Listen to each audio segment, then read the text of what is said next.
There's not a town hall meeting I don't go to where somebody says, you ought to be out of this mess, you should have been out of it before, you ought to just bite the bullet and you ought to take it. You know, you ought to take the hit right now. What would the two of you say if that constituency were sitting right here in plain language? What would you say to them would be the cost to the taxpayer to take that bullet right now and just end this plan and pay for it? You know, our unfunded liability is $15 billion. So you make up that unfunded liability, you essentially have all your annuitants fully paid for, and then you could close the plan. Mm-hmm. You have to bear in mind in all of these is that each time you are switching to a new tier of benefits, you can't take care of the unfunded liability without satisfying it. I don't see many plans going to a defined contribution at this stage, only because if they're underfunded in the DB plan, that actually accelerates the recognition of the debt, and that causes further funding problems for the state in the short to midterm.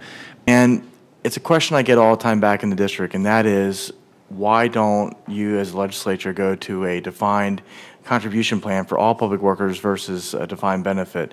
And my question for the two of you are really, how would you recommend us to best go about that, like in a way that financially would have the least impact on the funds, and what would that mean to the employer contribution rate? On the contribution rate, you're still going to have a significant unfunded liability because there's been systemic underfunding of the system, which has caused liability. There's been the investment returns that have caused liability. Of course, there's the benefit issues. Again, the benefit issues have been somewhat resolved. If you go to the DB, the other thing, as I mentioned to another question, you close the pension plan and say, okay, going forward is only DB. You still have a significant number of people in the DC or the DB plan that have to be their benefit paid for. That's where the unfunded liability sits. Since the plan is now closed and the payroll base for that to fund that plan is now going to be an ever-shrinking base, you need to accelerate the recognition of that unfunded liability. So instead of reducing your employer contributions in the short to midterm, you're going to increase them, because you need to have that unfunded liability totally paid off before the last person retires. So that's why usually when you see a successful DB to DC conversion, it usually is the case when the DB plan is fully funded and you can just shut it and move forward. It's when you have an underfunded liability that it causes other issues. So we know that employees are giving their money to this pension plan. We know that you've earned over a 25-year period, long-term 8.58, which is higher than your assumptions.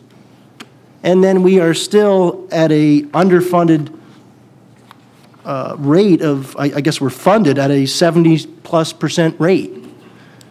Bottom line is, it looks to me like the third part, maybe government, is not funding their obligation like they should be to their employees. Is that a fair assumption? Again, part of the issue during this time, we were being funded below the normal cost, employer normal costs, so we were not even paying for the benefits being earned in that year, much less the debt or the interest on the debt, and that added additional unfunded liability. So it's been a snowball effect through this whole time frame.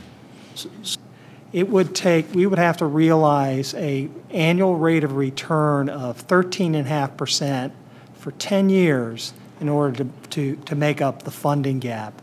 Over an 20-year period, it would have to be 11.5%. So those are very significant performance numbers when you have a low return environment and fixed incomes at 2%. So it's virtually impossible to make up the gap simply through investment performance.